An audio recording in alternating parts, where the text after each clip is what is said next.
अस्सलामु अलैकुम। मैं नूरी नाज आज फिर से आपकी खिदमत में एक और अशरे मुबश्शिरा में शामिल होने वाले सहाबी की जिंदगी के बारे में लेकर हाजिर हुई हूँ। नाजरीन, आज हम आपको ले चलते हैं एक ऐसे अजीम सहाबी की जिंदगी की तरफ जिनका शुमार उन 10 खुशनसीब सहाबा किराम में होता है जिन्हें नबी करीम सल्लल्लाहु अलैहि वसल्लम ने दुनिया में ही जन्नत की बशारत दे दी थी।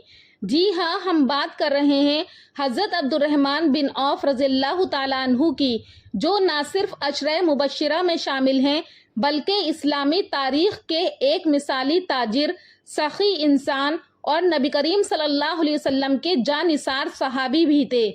आपका असली नाम अब्दे अम्र था, लेकिन इस्लाम लाने के बाद नबी करीम सल्लल्लाहु अलैहि वसल्लम ने आपका नाम अब्दुर्रहमान रखा।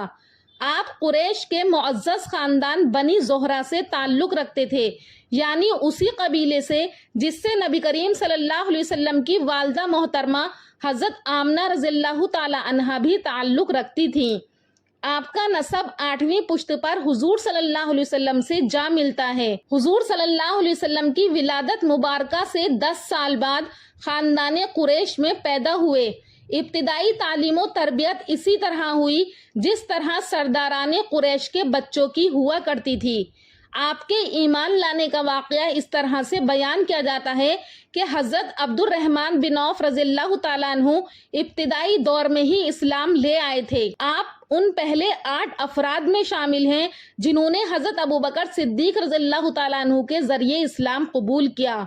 आप रज़ियल्लाहु अन्हु के इस्लाम लाने का सबब यह हुआ कि यमन के एक बूढ़े ईसाई राहिब ने आपको नबी आखिरुज़्ज़मा सल्लल्लाहु अलैहि वसल्लम के ज़ाहिर होने की खबर दी और ये बताया कि वो मक्का मुकर्रमा में पैदा होंगे और मदीना मुनव्वरा को हिजरत करेंगे।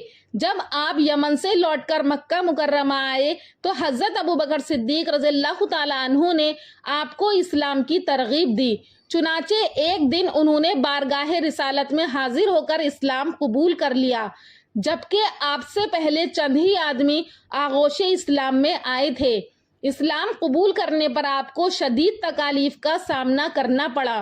कुफ्फारे मक्का ने आप पर जुल्म किए, तिजारत में रुकावटें डाली, सोशल बाइकआउट किया, मगर आपके पाए इस्तकामत में जर्रा बराबर भी लग़ज़िश न आई। आपकी कुर्बानियों और साबित कदमी को नबी करीम सल्लल्लाहु अलैहि वसल्लम ने बहुत सराहा।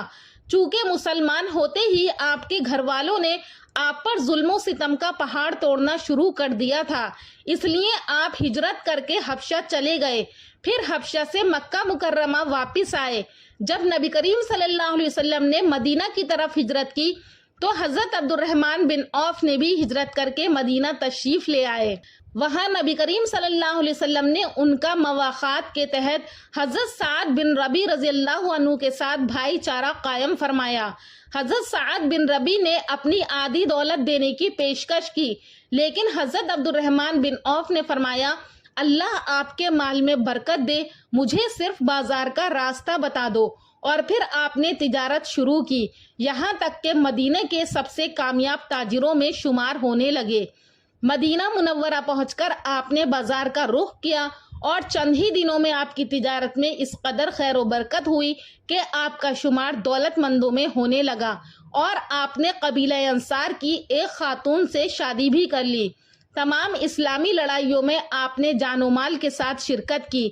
जंगे ओहद में ये ऐसी जाबाजी और सरफरोशी के साथ कुफ्फार से लड़े कि उनके बदन पर 21 जख्म लगे थे और उनके पाँव में भी एक गहरा जख्म लग गया था, जिसकी वजह से ये लंगड़ा कर चलते थे।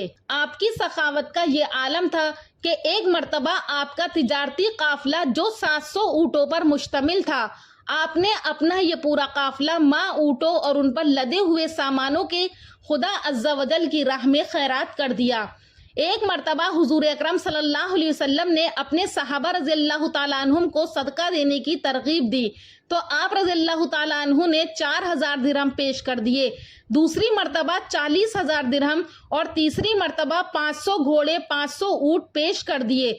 बवक्ते वफात 1000 घोड़े और 50,000 दिनारों का भी सदका किया और जंगे बद्र में शरीक होने वाले साहबा किराम रज़ियल्लाहु ताला अन्हुम के लिए 400 دینار کی وصیت فرمائی اور ام المومنین حضرت بی بی عائشہ صدیقہ رضی اللہ تعالیٰ عنہا اور دوسری ازواج مطہرات کے لیے ایک باغ کی وصیت کی جو 40,000 درہم کی مالیت کا تھا۔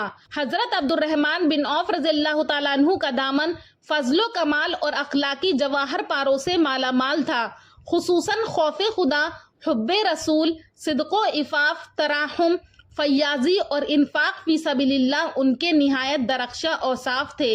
خوف کے باعث دنیا کا ہر واقعہ ان کے لیے عبرت بن جاتا تھا اور اس کی ہیبت و جلال کو یاد کر کے رونے لگتے تھے۔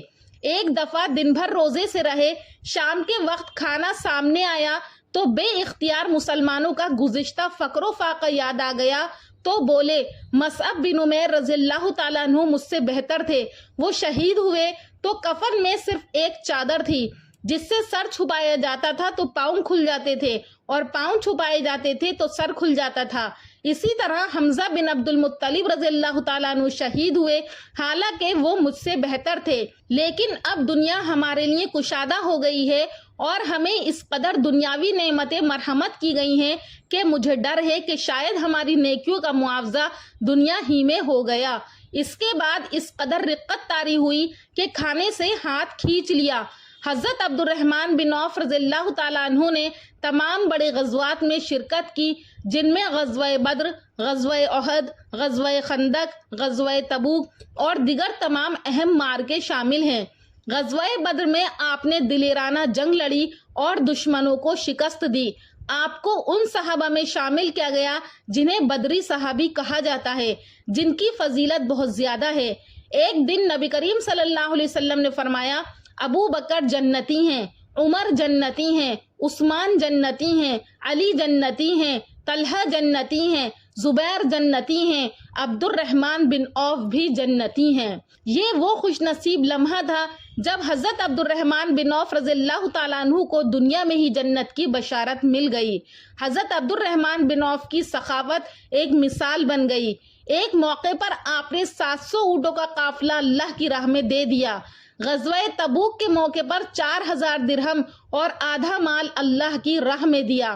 امہات المومنین کے لیے بڑی رقم وقف کی، غریب مہاجرین و انصار کی کفالت فرماتے رہے۔ سن 32 ہجری میں کچھ دنوں بیمار رہ کر 74 سال کی عمر میں وفات فرمائی۔ حضرت عثمان رضی اللہ تعالیٰ عنہ نے نماز جنازہ پڑھائی اور مدینہ منورہ کے قبرستان جنت البقیع میں دفن ہوئے اور ہمیشہ کے لیے سخاوت و شجاعت کا یہ آفتاب غروب ہو گیا۔ ان للہ و انا الیہ راجعون۔